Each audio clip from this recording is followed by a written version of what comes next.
चला, परत स्पर्धा परीक्षेची तयारी करणाऱ्या सर्व विद्यार्थ्यांना करण सर अकॅडमी तर्फे खूप खूप शुभेच्छा।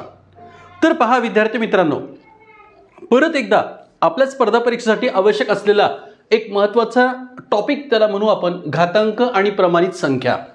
म्हणजेच घातांक स्वरूपामध्ये जर एखादी संख्या आली असेल तर त्यावेळेस तिला लिहायचं कसं, त्याला मांडायचं कसं, त्याला रेज टू पॉवर कसे ओळखायचे याचं एक सोपं आणि छान ट्रिक्स विद्यार्थी मित्रांनो मी आपल्या समोर घेऊन येत आहे। तर पहा, सगळ्यात अगोदर टाइप 1 म्हणजे एका प्रकारचे एग्जाम्पल्स आपण इथे पाहूया। आता टाइप 1 यामध्ये पहा, इकडं दोन्ही प्रमाणात जर घातांकामध्ये संख्या जर आली तर तिला प्रमाणित करायचं, म्हणजेच विदाउट डेसिमल फॉर्ममध्ये कन्वर्ट करायचं असेल, आणि डेसिमल फॉर्मची संख्या जर आली असेल तर तिला घातांकामध्ये करायचं असेल तर त्यासाठी काय काय करावं लागतील ते पहा। समजा उदाहरणार्थ इथे एक संख्या लिहिली आहे 1.015, तर त्यावेळेस याला विद्यार्थी मित्रांनो आपण घातांक रूपामध्ये कशा पद्धतीने मांडतो लक्षात ठेवायचं। जर दशांश चिन्हानंतर जर अंक येत असतील 1 2 3 4 5 अँड समथिंग 9 पर्यंत जर अंक येत असतील तर त्यावेळेस सरळ सरळ ही संख्या जशाला तशी लिहून टाकायची आणि त्याला बेस 10 द्यायचा। प्रत्येक वेळेला घातांकाला बेस 10 द्यायचा आणि दशांश स्थानानंतर किती अंक आहेत ते मोजायचे। 1 2 3 दशांश चिन्हानंतर जर पुढे अंक येत असतील तर त्यावेळेस त्याला लिहायचं घातांक 10चा घातांक वजा 3। सेम असंच दुसरं एक एक्झाम्पल पहा। ही संख्या जर विद्यार्थी मित्रांनो मी असं लिहिलं 1015, परत त्याच्या पुढे 1 2 असे 3 शून्य जर तुम्हाला दिसले तर सर याला घातांक रूपात आपल्याला लिहिता कसं येईल तर पहा, सेम 1015 दर दशांश चिन्ह इथे नसेलच आणि पुढे जर अंकाच्या पुढे जर काही शून्य जर दिलेले असतील तर ते शून्य मोजायचे। 1 2 आणि 3 जर 3 शून्य दिले असेल तर आपला बेस सेम 10चा घातांक 3। दशांश चिन्हानंतर जर काही अंक येत असेल तर 10चा घातांक वजा 3 घ्यायचं आणि दशांश चिन्ह नसेल त्या ठिकाणी नुसते शून्य जर दिले असेल तर त्यावेळेस बेस 10 घ्यायचा आणि त्याचा घातांक 3। किंवा विद्यार्थी मित्रांनो तिसऱ्या प्रकारचं असंच एक थोडं वेगळं रूप प्रश्न असतो बघा, तो कसा तर पहा, इकडे जर समजा एखाद्या वेळेस एखादी संख्या अशी दिलेली असेल 10चा घातांक -3, काय दिलेलं असेल 1/10चा घातांक वजा 3। सर याला स्टँडर्ड फॉर्ममध्ये किंवा अंश रूपामध्ये लिहायचं तर काय लिहिता येईल सर, हा मायनस वर गेल्यानंतर काय होत असतो विद्यार्थी मित्रांनो प्लस 10चा घातांक 3 प्लस झाला, मायनसचं वर गेल्यानंतर प्लस, मग 3 म्हटल्यानंतर 1 नंतर किती शून्य असतील 3 शून्य। मग अशा पद्धतीने फायनल आन्सर आपल्याला बेसिक काढता येतो। मग विद्यार्थी मित्रांनो हे जर बेस तुम्हाला कळत असेल तर यापुढे स्पर्धा परीक्षेमध्ये विचारले जाणारे कठीण प्रश्न कोणते असतील तर त्याचं एक सॅम्पल मी तुमच्या समोर मांडत आहे। याला टाइप 2 आणि याच्यासाठी सिंपल वे आपल्याला हे वरची शॉर्टकट ट्रिक यूज करायची। जर वर शून्य जर वाढत असतील तर त्यावेळेस प्लस चिन्ह घ्यायचं आणि जर खाली शून्य वाढत असतील तर मायनस घ्यायचं। आणि लक्षात ठेवायचं पुढे जर खूप सारे शून्य जर असतील तर समजायचं 10चा घातांक प्लस पॉवर येणार आहे आणि जर दशांश चिन्हानंतर जर अंक येत असतील तर त्यावेळेस मायनस चिन्ह घ्यायचं।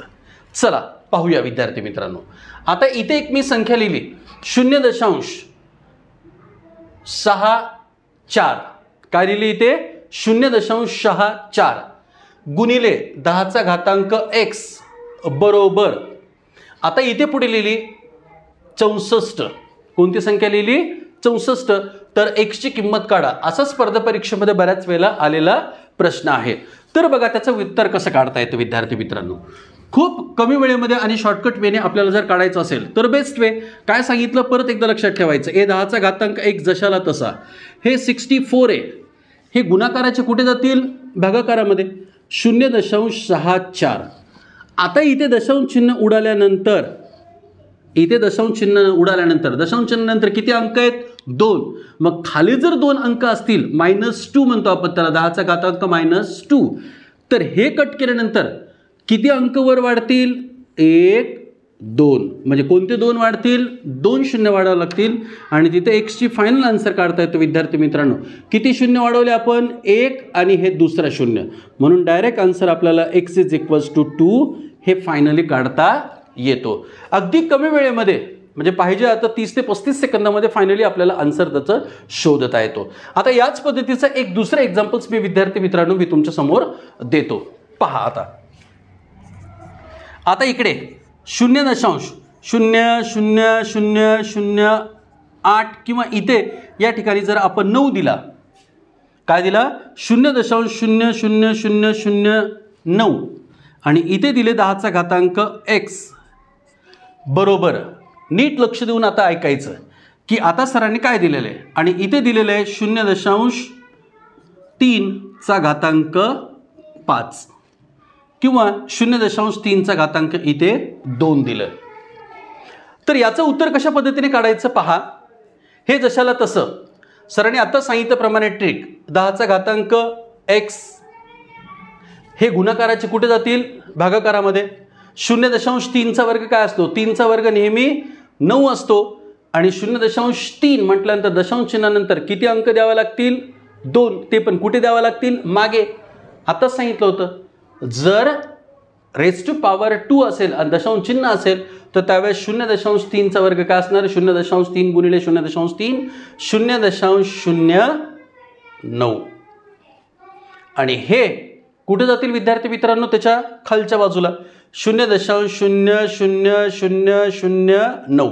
आता वर दिसायला आणि खाली दिसायला दोन्ही अंक सारखे दिसतात. मग त्यावेळेस काय करायचं एक्सची किंमत काय काढायची सर.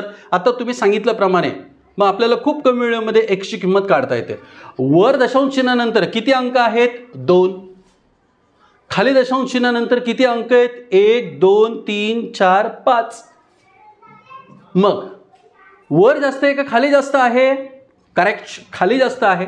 मग खाली जर जास्त असतील तर खालच्या संख्येमधून वरची संख्या वजा करा आणि किती उत्तर येईल मग 5 मधून 2 गेल्यानंतर 3 आणि हे 3 शून्य कुठे वाढवायचे विद्यार्थी मित्रांनो वर वाढवायचे.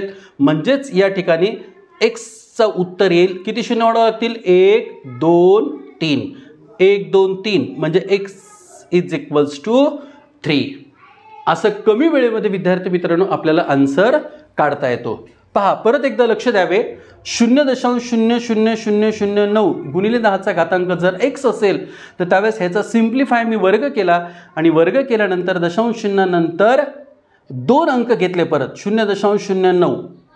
इथे 2 अंक आहेत आणि इथे 5 अंक आहेत. मग आपल्याला कुठे शून्य जास्त वाढवावं लागतील अप साईडला आणि जर वर शून्य वाढवायचं असेल तर उत्तर येणारं काय असणार आहे पॉझिटिव्ह म्हणजेच x पॉवर 3 अच्छा सॉरी x = 3 आपलं हे फायनल आन्सर येणार आहे. चला तर असंच एक उदाहरण विद्यार्थी मित्रांनो मी तुम्हाला परत त्याच टाईपचे एक्झाम्पल्स आणि अशा परीक्षेमध्ये प्रश्न बऱ्याच वेळेला विचारले गेले आहेत. आता हा प्रश्न क्रमांक 3 सेम याच पद्धतीने 0.00002 आलं लक्षामध्ये आणि इथं लिहित असतात तुम्ही परत एकदा सांगतोय नीट लक्ष द्यावे आणि इथे आपण लिहिलेले साधारणतः 2.00000 परत इथे आता गुणिले 10चा घातांक x. आता आपल्याला x ची किंमत काढायची.